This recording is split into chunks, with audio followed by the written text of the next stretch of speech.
トニー・スタークの最高傑作、アークリアクターの全貌、命を救った最初の光、直径わずか数センチ。しかし、その小さな装置が一つの命をつなぎ止め、後に世界の運命すら左右することになります。アークリアクター、トニー・スタークが命を守るために生み出した小型の核融合炉です。始まりは、敵の手によって拘束されたアフガニスタンの洞窟でした。胸に金属片を抱え、余命わずかと告げられた彼は、限られた資材と時間の中で解決策を一つだけ導き出します。それが胸に埋め込むエネルギーコアでした。この装置は単に電力を生むだけのものではありません。彼の心臓を守るため、胸に設置された電磁石に電力を供給し、命を支える役割を果たしていました。まさに生き延びるための光だったのです。燃料にはパラジウムが使われました。高密度のエネルギー源として有効でしたが、毒性があり、体への影響も無視できませんでした。それでも彼にはそれしか選択肢がありませんでした。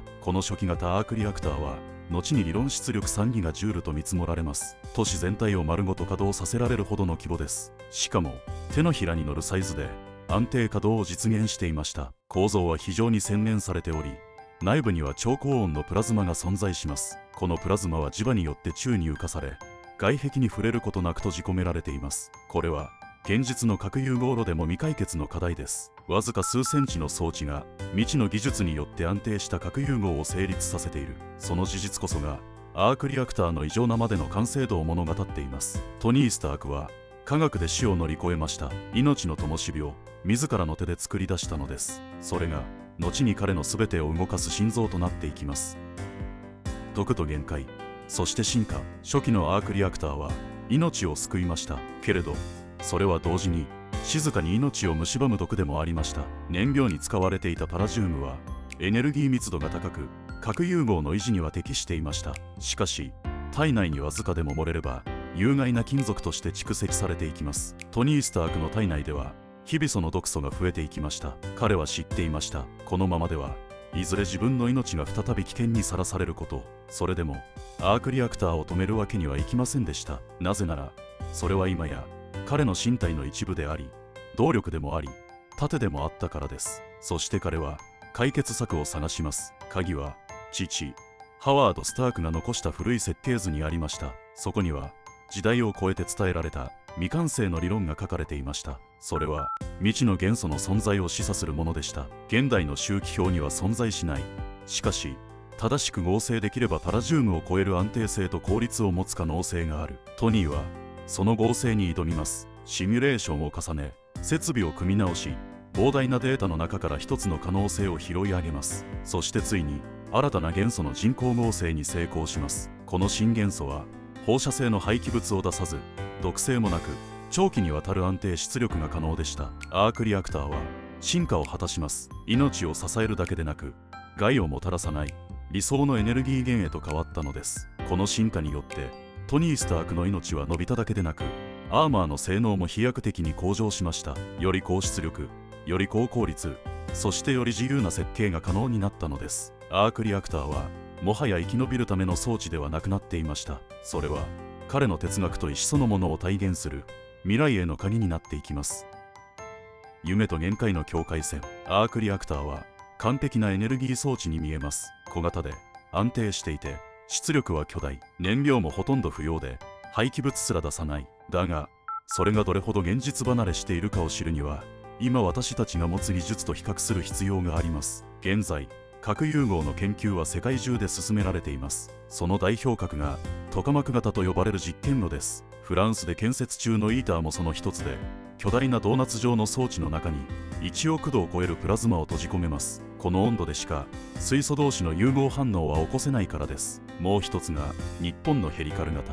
こちらはコイルを螺旋状に配置し、より複雑な磁場でプラズマを制御します。内部に電流を流さず、磁場だけで反応を維持できる点が特徴です。どちらにも共通する課題があります。それは安定して融合反応を続けること、そしてそれを小さく閉じ込めること。超高温のプラズマは非常に不安定です。少しでも磁場が乱れれば接触した壁面が一瞬で溶けてしまいます。そのため膨大な磁力と精密な制御装置が必要です。イーターのような装置はビル数等分の大きさを持ち、稼働には莫大な電力を消費します。それでも実用化にはまだ数十年かかるとされています。アークリアクターはそれらを全て乗り越えています。手のひらサイズで磁場を精密に制御し、熱も放射も完全に抑えている。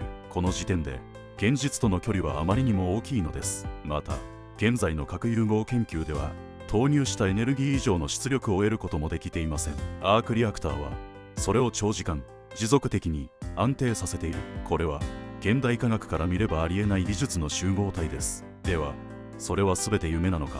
そうとは限りません。現実の研究は確かにアークリアクターの方向に進んでいます。トカマクの磁場制御、ヘリカルの安定性、ナノテクノロジーの発展、超電導素材の実用化、その全てが未来のどこかでこの装置に少しずつ近づいていく可能性を持っています。今はまだありえない技術ですけれど、完全な幻想ではありません。アークリアクターは未来が目指すべきエネルギーの理想型の一つなのです。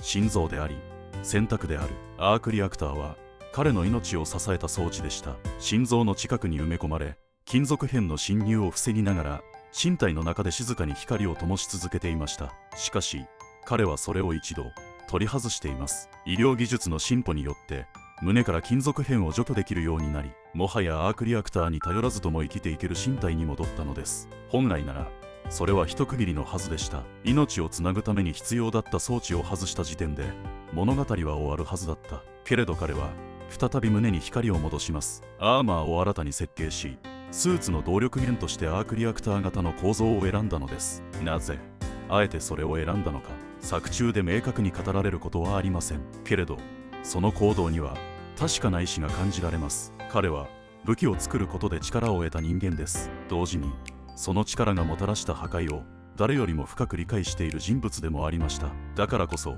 持たないという選択肢を選ぶこともできた。でも彼はそうはしませんでした。力そのものが悪なのではない。その力を何のために使うのか。アークリアクターは彼にとってその問いを抱え続けるための装置でもあったのです。一度は必要に迫られて身につけたもの、今度は自分の意思で取り戻す。それは過去から目をそらさず未来に責任を持とうとする科学者としての選択でもありました。スーツは武器ではなくなりました。それは仲間を守るための道具であり、自分にできることを証明する手段でした。彼の胸に灯った光はもはや命をつなぐだけのものではありません。それは技術と意志が一体となった応答の形、問いに対する答えではなく、その問いを受け止め続ける静かな装置。だからこそ彼は再びそれを選びました。アークリアクターは彼の中にある責任と覚悟の象徴として生まれ変わったのです。理想は手のひらに届くのか。アークリアクターはフィクションの産物です。誰もがそう認識しています。しかし同時にそれが実現できたらと願わずにはいられないほど整った理想の姿でもあります。小さく強く安全で持続する。環境に負荷をかけず廃棄物を出さず燃料すらほとんど必要としない。それが一つあれば都市全体が動く。人類のエネルギー問題が根本から解決される。そんなありえないはずの存在を私たちは映像の中で目の当たりにしました。そして現実の科学者たちは今も核融合という夢の炎に挑み続けています。例えばトカマク型核融合炉、ビルほどの大きさで磁場の中に1億度を超えるプラズマを閉じ込める。ヘリカル型のように螺旋状の磁場を使い安定化を目指す試みもあります。どちらも出力は小さくとも方向性としてはアークリアクターに近づこうとしているのです。課題は山ほどあります。装置は巨大で稼働には膨大なコストがかかる。制御も難しく、わずかな誤差で反応は崩壊する。それでも確実に技術は前進しています。例えばプラズマの安定時間は年々伸びている。超電導磁石や冷却技術も改良され続けている。人工知能によるリアルタイム制御も導入され始め、以前では考えられなかった精度が実現しつつあります。もちろん明日明後日にアークリアクターが実用化されることはありませんけれど、重要なのはそれを目指す科学が動いているという事実です。技術はいつも想像の後を追いかけてきました。空を飛ぶ機械も手の中のコンピュータもかつては空想だったものです。アークリアクターもまた空想で終わるとは限りません。むしろそれは技術が目指すべき形の一つを先に提示しただけかもしれないのです。人類が自らの手でほんの数センチの中に未来を閉じ込められる日、その可能性はまだ完全に消えてはいません。それは未来を問う光だった。アークリアクターは物語の中で消えましたけれど、その光が放った意味は消えてはいません。トニー・スタークは最後の戦いでそのコアに全てを託しました。勝つことはできる。だが戻ることはできない。彼は迷わずそれを選びました。あの瞬間、アークリアクターは技術でも兵器でもなくなりました。それは彼という存在の意志そのものになったのです。だが本当にそれで終わったのでしょうか。アークリアクターという装置はただのフィクションに過ぎなかったのでしょうか。現実の世界では今もなお核融合という夢に向けた研究が続いています。トカマク、ヘリカル、レーザー点火、磁場と自己命、AI 制御、どれもがまだ不完全で巨大で不安定です。それでも確実に人類は一歩ずつ前に進んでいます。アークリアクターは現実には存在しませんけれど、それを見た誰かがいつか可能かもしれないと思う。そこから新しい問いが生まれる。どうやればこの光にたどり着けるのか。